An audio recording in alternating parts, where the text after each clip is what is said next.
Bismillahirrahmanirrahim. Ila hadratin Nabiyil Mustafa Rasulillahi sallallahu alaihi wasallam wa ala alihi wa ashabihi wa azwajihi wa dzurriyyatihi wa ahli baitihi al-kiram. Khususan ila jami'i masyayikhi wa masyayikhati wa ila Syekh Muhammad bin Ali Asy-Syafi'i Asy-Syanwani nafa'anallahu bi'ulumihim lahum al-Fatihah. A'udzu billahi minasyaitonir rajim. Bismillahirrahmanirrahim. Alhamdulillahirabbil alamin arrahmanir rahim maliki yaumiddin iyyaka na'budu wa iyyaka nasta'in ihdinas siratal mustaqim siratal ladzina an'amta 'alaihim ghairil maghdubi 'alaihim waladdallin. Bismillahirrahmanirrahim. An Anasin radhiyallahu anhu 'anin nabiyyi sallallahu alaihi wasallam qala Thalathun man kunna fihi wajada halawatal imani ayyakunallaha wa rasuluhu ahabba ilaih mimma siwahuma wa ayyuhibbal mar'a la yuhibbuhu illa lillahi ta'ala wa ayyakraha ayya'uda fil kufri kama yakrahu ayyuqdhafa finnar. Di sini ada sebuah hadis yang diriwayatkan oleh Sayyidina Anas bin Malik radhiyallahu anhu, yang mana Sayyidina Anas bin Malik ini merupakan salah satu sahabat Nabi dari Bani Najjar. Jadi masih satu bani dengan ibunda Nabi, yaitu Sayyidah Aminah binti Wahab. Kemudian Sayyidina Anas bin Malik ini sahabat sekaligus pelayan sekaligus sahabat yang membersamai Nabi dari sejak Anas bin Malik masih kecil. Kalau tidak salah, Sayyidina Anas bin Malik ini membersamai Nabi selama kurang lebih 10 tahunan. Makanya Sayyid Anas ini termasuk salah seorang sahabat yang banyak meriwayatkan hadis yang beliau riwayatkan kurang lebih itu ada 2000 lebih, sekitar 2200-an lebih hadis yang diriwayatkan oleh Anas bin Malik. Salah satunya yaitu hadis yang ini. Hadis yang menerangkan tentang salasun man kunna fihi wajada halawatal iman. 3 golongan umat Nabi yang bisa merasakan manisnya keimanan. Apa pentingnya kita tahu mempelajari tentang manisnya keimanan? Ini untuk membuktikan apakah kita ini benar-benar beriman atau tidak. Apakah dengan kita beriman ini kita bisa mendapatkan rasa manis dalam kehidupan kita atau tidak? Sebab banyak sekali orang yang mengaku iman kepada Allah, mengaku iman kepada Rasul, tapi merasa hidupnya itu pahit. Kepahitan hidup itu dirasa-rasa. Nah, itu contoh orang mengaku iman tapi tidak bisa merasakan manisnya keimanan. Sebab ini apa ya? Namanya iman. Iman itu kan termasuk salah satu rukun agama yang 3, ya, iman, Islam, ihsan itu. Nah, salah satunya itu iman. Rukun agama yang pertama. Nah, iman ini kan suatu hal yang istimewa. Hal yang istimewa, hal yang baik, sesuatu hal yang istilahnya itu mendapatkan nilai yang tinggi di hadapan Allah. Namanya perkara-perkara istimewa, perkara-perkara yang baik itu akan meninggalkan bekas kebaikan di dalam diri si empunyanya. Makanya orang kalau memang dia ini benar-benar beriman, ya pasti dia itu akan merasakan ada bekas manis di dalam dirinya dari lantaran keimanan tersebut yang dia miliki. Nah, sementara banyak orang yang mengaku iman tapi hidupnya hidupnya itu dipenuhi dengan kegalauan. Orang yang mengaku iman sikapnya dipenuhi dengan emosi. Orang yang mengaku iman hidupnya itu dipenuhi dengan ketidakpuasan. Orang mengaku iman tapi sulit untuk menerima takdir dari Allah Subhanahu wa taala. Nah, makanya di sini Rasul ingin menjelaskan ada 3 perkara yang bisa kita lakukan kalau ingin menemukan manisnya keimanan. Yaitu apa? Yang pertama, ayyakunallahu wa rasuluhu ahabba ilaih. Yang pertama itu buktikan bahwa kita bisa mencintai Allah dan Rasul melebihi cinta kita kepada selain Allah dan Rasul, mimma siwahuma. Jadi apa ya, cinta kepada Allah, cinta kepada Rasul itu dibuktikan, bukan ditulis, bukan diucapkan. Kalau ditulis, anak muda, anak ABG bisa, di buku diarinya anak-anak zaman sekarang kan banyak yang menjadi korban virus-virus hijrah yang tidak benar itu kan.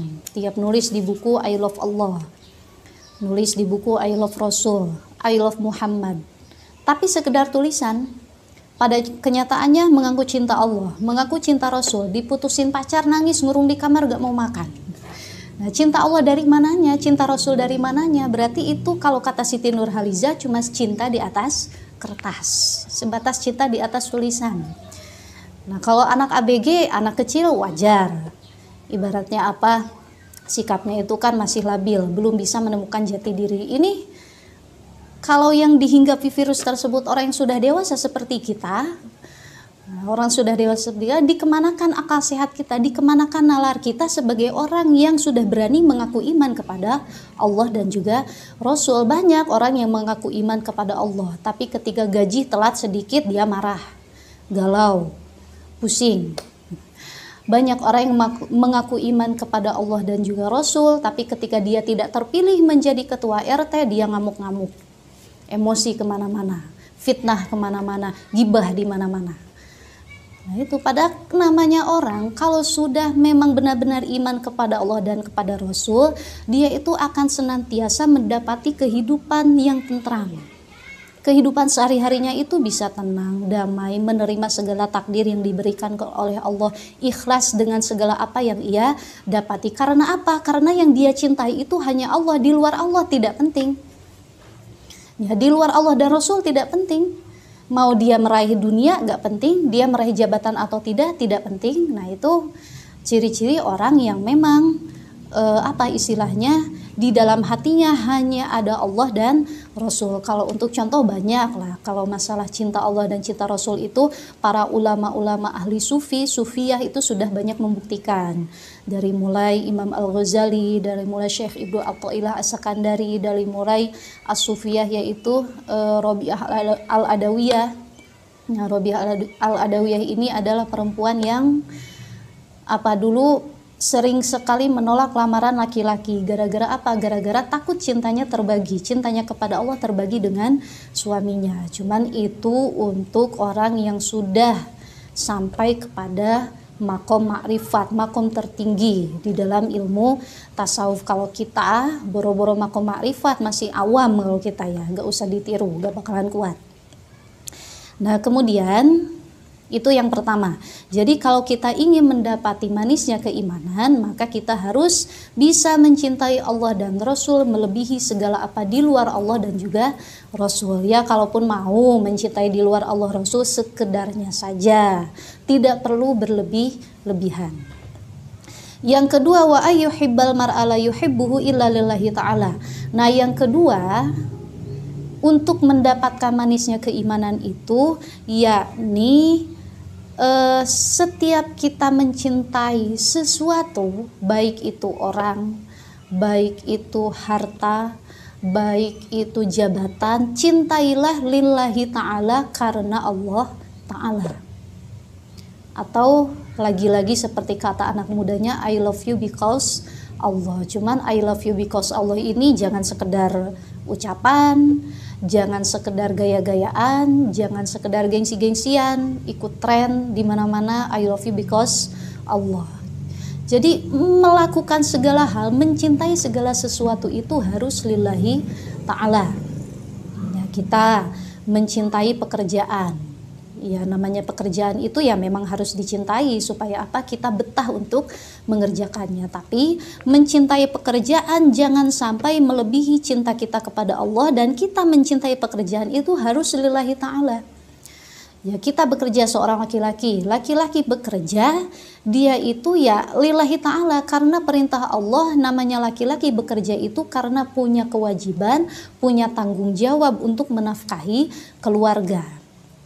Ya, niatnya yaitu bukan untuk memperkaya diri, bukan untuk menumpuk-numpuk harta, bukan untuk supaya dihormati oleh tetangga, Tapi ya murni niatnya itu lillahi ta'ala, karena ada perintah dari Allah untuk menafkahi ahlinya, istri dan juga anak-anaknya.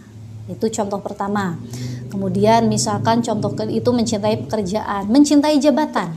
Misalkan orang mengejar jabatan itu tidak dilarang. Kita pengen jadi presiden gak dilarang. Siapa yang melarang? Kita pengen jadi menteri, tidak ada larangan dalam agama. Kita mau jadi gubernur, mau jadi bupati, misalkan mau jadi kepala desa, mau jadi KM di sekolah, ketua OSIS, gak ada yang melarang. Agama tidak melarang. Hanya saja, kita memakai jabatan kita itu ya harus lillahi ta'ala. Memanfaatkan jabatan misalkan untuk menyebarkan agama, itu ya yang bagus seperti itu. Jangan sampai jabatan itu kita pakai untuk ya pertama mencari pengaruh karena ingin dihormati orang. Mencari jabatan itu karena ingin dipandang tinggi oleh orang lain. Mencari jabatan itu karena ingin mendapatkan gaji yang besar.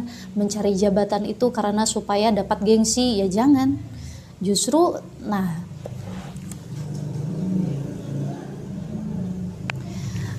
justru ya dengan lewat jabatan harus ada unsur lillahi ta'alanya. Insya Allah jabatan yang kita raih itu bisa berkah sendiri untuk kita. Makanya intinya segala hal yang kita cintai itu harus lillahi ta'ala. Kemudian kita mencintai seorang perempuan, laki-laki mencintai perempuan, seorang suami mencintai istrinya, ya harus lillahi ta'ala. Saya mencintai istri ya karena Allah punya tugas saya menjaga istri saya, memuliakannya, menafkahinya, memberi kiswahnya, memberikan tempat tinggalnya. Saya mencintai anak-anak ya karena Allah menitipkan mereka kepada saya untuk saya didik, untuk saya nafkahi, untuk saya urus, untuk saya bimbing dan sebagainya. Begitupun sebaliknya, perempuan diberi suami, cinta kepada suami ya harus lillahi ta'ala. Ya cinta kepada suami ya karena ada perintah dari Allah untuk menghormati seorang suami, untuk menghargai seorang suami, untuk bersikap baik di hadapan suami, untuk membuktikan menjadi istri yang baik bagi suaminya. Ini jadi segala apa yang kita cintai itu harus lillahi ta'ala. Jangan lil-lil yang lainnya. Supaya apa? Supaya kita bisa mendapati manisnya keimanan. Kemudian yang ketiga, wa ayyakraha ayyauda fil kufri kama yakrahu ayyuqdhafa finnar. Yang ketiga itu supaya kita bisa mendapati manisnya keimanan, kita itu harus berusaha untuk mendapatkan akhir hidup yang baik. Kita harus berusaha untuk supaya kita bisa terjauh dari kekufuran yang ada di akhir hayat. Jangan sampai kita kembali kepada Allah itu dalam keadaan kufur, na'udzubillah. Jadi dalam hati, dalam pikiran kita itu harus ada keinginan seperti itu. Bagaimana caranya supaya nanti ketika kita kembali menghadap Allah dalam keadaan kita jauh dari kekufuran. Sebab kan namanya akhir hayat itu sakaratul maut. Ketika manusia itu menemui sekaratnya, ketika sekarat itu kan namanya malaikat dan iblis itu berlomba-lomba untuk menggoda. Yang iblis ingin mengkufurkan si calon mayit. Yang malaikat ingin supaya si calon mayit itu mati dalam keadaan iman. Makanya para kiai, para ulama itu kan sering memberikan nasihat kepada kita. Kalau kita berdoa, salah satunya kalau misalkan kita lagi berdoa, diusahakan itu yang pertama kita pinta kepada Allah, yaitu tetapnya iman dan tetapnya Islam hingga akhir hayat. Jangan cuma berdoa itu ya bukan berarti kita tidak boleh meminta hal-hal lainnya, bukan. Berdoa kepada Allah bebas, kita mau minta harta boleh, pengen dijadikan orang kaya boleh. Anak sekolah misalkan berdoa karena ingin lulus ujian boleh. Misalkan kita berdoa ingin segera mendapatkan jodoh boleh. Gak ada larangan, berdoa bebas, yang penting sesuai adab-adaban dan sopan, tata kramanya dipakai. Cuman banyak orang yang suka lupa. Yang paling penting itu kan itu akhir hayat kita yang paling penting. akhir hayat. Sebab namanya orang itu enggak apa, Allah itu kan mempunyai sifat muridan. Allah itu bukan zat yang bisa dipaksa. Jadi misalkan kita merasa seumur hidup kita ibadah, kemudian mungkin Allah ini terpaksa ketika akhir hayat kita menjadikan kita orang yang selamat, menjadikan kita orang yang beriman, kan tidak begitu. Banyak kejadiannya orang yang seumur hidupnya ibadah, seumur hidupnya berbuat kebaikan, tapi di akhir hayatnya dia mati dalam kekufuran. Banyak contohnya, ya tinggal cari sendiri, banyak kisahnya. Nah sebaliknya banyak orang yang seumur hidupnya itu dipenuhi dengan keburukan, dipenuhi dengan maksiat, dipenuhi dengan dosa, tapi ketika akhir hayatnya dia mendapatkan anugerah husnul khotimah. Ternyata ketika akhir hayatnya dia keadaan sedang dalam menjadi orang yang memegang teguh keimanannya. Ini makanya sebagai hamba kita itu harus melakukan berbagai cara bagaimana supaya ketika di akhir hayat kita itu jauh dari kekufuran. Jangan sampai kita kembali kepada Allah dalam kekufuran, naudzubillah. Justru kita itu harus kembali kepada Allah dalam keadaan kita memegang iman. Nah, untuk kembali kepada Allah dalam keadaan iman yang tidak cukup dengan hanya mengandalkan amal kebaikan sehari-hari, tidak cukup hanya dengan sholat, tidak cukup hanya dengan zakat, tidak cukup hanya dengan puasa. Sebab kalau kita mau masuk surga dibayar dengan ibadah itu nggak seberapa. Sholat kita sehari cuma 5 kali, saat satu kali sholat paling juga cuma 10 menit. Misalkan 10 menit dikali 5 cuma 50 menit. Sehari semalam sholat tidak ada 1 jam. Baca Quran paling cuma 1 juz setengah jam juga kan beres. Ya sedekah paling juga cuma berapa satu harinya, itu pun buat yang rajin. Nah jadi kita itu pengen mati dalam keadaan iman, pengen masuk surga, kalau diganti dengan ibadah nggak nyampe, nggak bakalan nyampe. Nah makanya kenapa para ulama menyarankan kalau kita berdoa itu ya yang penting itu kita harus mendahulukan doa meminta ditetapkan iman dan Islam kita sampai akhir hayat kita, minta ditetapkan kita di dalam panji-panji agama Islam. Nah, makanya di sini bahasanya ayyakroha ayyauda fil kufri kama yakrohu ayyukdhafa finnar. Kita itu harus tidak suka, takut kembali kepada Allah dalam keadaan kufur, sebagaimana kita takut dilemparkan ke dalam api neraka. Jadi rasa takutnya itu seolah-olah kita mau dilemparkan ke dalam api, kan kita takut. Nah itu rasa takut kita akan kekufuran di akhir hayat itu harus sama seperti rasa takut kita ketika akan dilemparkan ke dalam api apa aja ya, namanya di dunia juga kan siapa yang mau masuk ke dalam api, semuanya juga takut. Nah jadi intinya ini 3 perkara yang bisa menjadikan seseorang mendapatkan manisnya keimanan, yang mana ini terdapat di dalam sebuah hadis yang diriwayatkan oleh Anas bin Malik. Mudah-mudahan sebagai umat Nabi kita terpilih menjadi umat yang mendapati manisnya keimanan tersebut. Syukur-syukur kita juga bisa menjadikan orang yang mendapati husnul khotimah di akhir hayat kita. Amin ya Allah ya rabbal alamin. Wallahu a'lam bishawab. Sekian yang ingin saya sampaikan, mudah-mudahan bermanfaat bagi semuanya. Wa'afu minkum wallahul muwafiq ila aqwamit thoriq. Wassalamualaikum warahmatullahi wabarakatuh.